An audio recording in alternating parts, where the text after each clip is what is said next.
Scumbag Loser is a seinen manga by Mikoto Yamaguchi and was published between November 2011 and December 2012.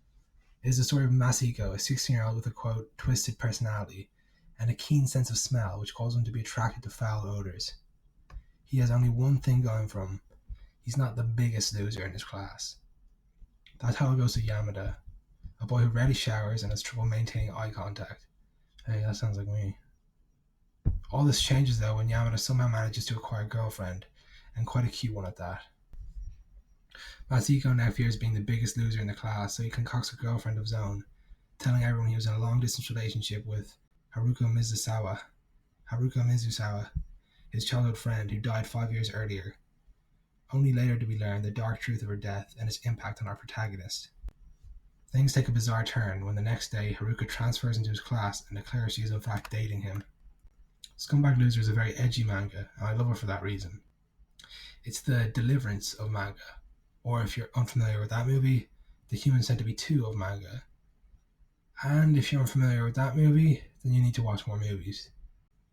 It is one of the dirtiest non-hentai titles I've ever come across, no pun intended.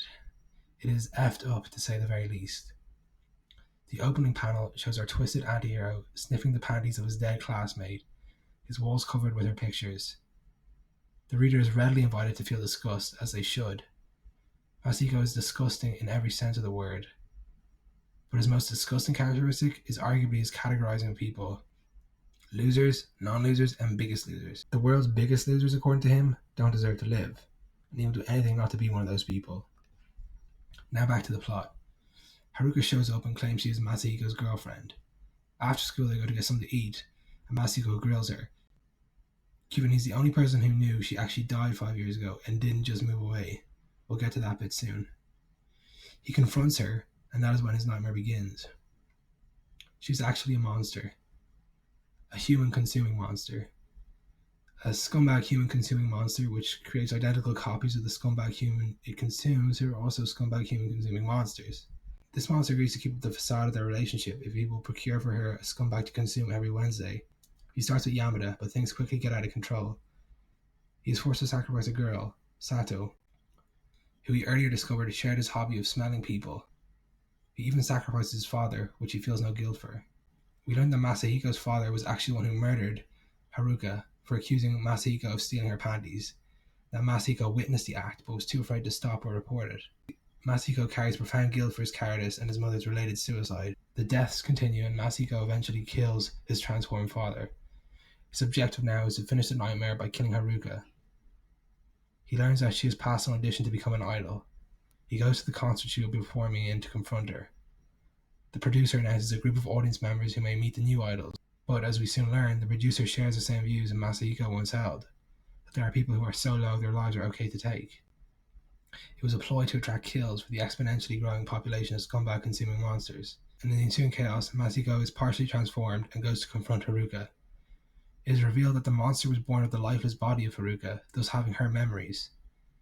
In the climax, the false Haruka claims she was drawn to Masahiko because the original one loved him. She proposes a double suicide for them, but also suggests a way he might live. He chooses the latter, fitting for a scumbag loser. The bonus chapter provides a bittersweet ending. It is shown that Masahiko did not in fact steal the panties and they were planted by bullies. The final panel reading, the world's filled with weirdos. There are almost Shakespearean elements to the story. Like Macbeth, as Masahiko follows his dream, it becomes a nightmare and his hands become ever bloodier. There are also themes of lust and sexual repression, an often volatile combination. It is characterized as being in the horror genre, but I find it to be a bit more of a tragedy, a pair of star-crossed lovers. The manga is also a meditation on what it means to be normal, and how people strive to be perceived as being normal. The transformations from human to monster could be a metaphor for social trends which consume people and set them against each other. Who or what is weird? Are their lives intrinsically more valuable than others? Why do we seek love, and what is it that causes us to express it poorly? All in all, I very much so enjoyed this manga. It was a short, concise journey with an interesting point to it, and I recommend that you pick it up yourself.